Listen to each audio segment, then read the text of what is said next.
In our other big story this Friday morning, the first of several funerals that are linked to the Lusikisiki mass killings is taking place today. One of the 18 victims that were fatally shot in the area 2 weeks ago is being laid to rest. Ruth King was one of the people who was in the 2 homesteads that came under attack on that fateful night. One suspect made his first appearance in the Lusikisiki Magistrates Court this week. Our reporter Nkululeko Nyembezi is watching those developments. He joins us now live. And Nkululeko, it's going to be a series of really difficult scenes to take in as we begin the process of helping these families, I suppose, lay their loved ones to rest.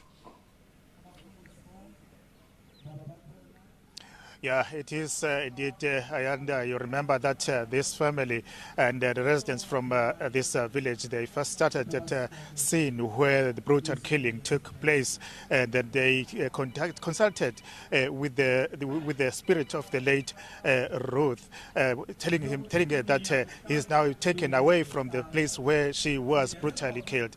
But now I'm joined by the local councillor here, who is who's in a state of making sure that at least there is there's no crime in this area. Sir, welcome on our show. Can you just maybe briefly explain to us how do you feel now that at least we have one suspect that has been arrested, given the fact that this area has been characterized by a number of crime-related issues ranging from rape, murder, and all that stuff? Thanks. Morning to everybody. We are relieved now that the suspects regarding these incidents have been arrested. We are a little bit relieved also now that the funeral is taking place while the suspect is behind the bus. And we must also say the good work that has been done by the police, the communities in the form of traditional leaders, church leaders, our government, all spheres have been here since the incident happened. We have been working together up until this moment. But how do you organize communities to fight the scourge of drug abuse in this area of Lusikisiki? Because we know that many women have been raped, brutally killed, and now 15 women in this incident were brutally killed. The issue of drug is an issue that needs to be resolved, don't you think so?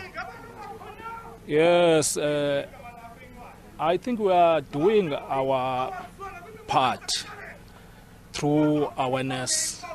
There are awareness that have been done in this area, and there are some efforts that are being done in trying to conscientize our communities and the importance of working together, because this issue of crime, it cannot be left to the police only. It needs each and everyone as communities, because these heartless and cruel people are living amongst our community. Yeah, he's saying that at least they need to come together as the community and the leaders in the society to make sure that they root out the issue of drugs in the areas of like Lusikisiki, Mthatha and other areas. The funeral of Ruth King is currently underway. Back to you at studio. Nkululeko, before we let you go, I wonder if you've been able to get any other details around who Ruth is. I mean, until this point, we've really spoken about these victims as just being part of this mass killing, but these were mothers, sisters, in some instances, grandparents of that community. Oh yes, Ruth is a 21-year-old young woman. Then she has the father, the mother, and the brothers. But what we were told is that she was schooling, but not sure whether he was schooling at the college or maybe in the high school.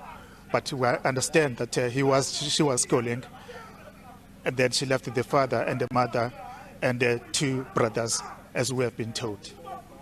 All right, Nkululeko Nyembezi, for now, thanks very much indeed. Really difficult, of course, to tell a story like this because there are no words to describe for the kind of pain that the families there might be experiencing. The funeral services, we're told, of the rest of the victims are likely to take place throughout the course of the weekend ahead, so Saturday and Sunday. And I have no doubt we'll be watching those very closely for you.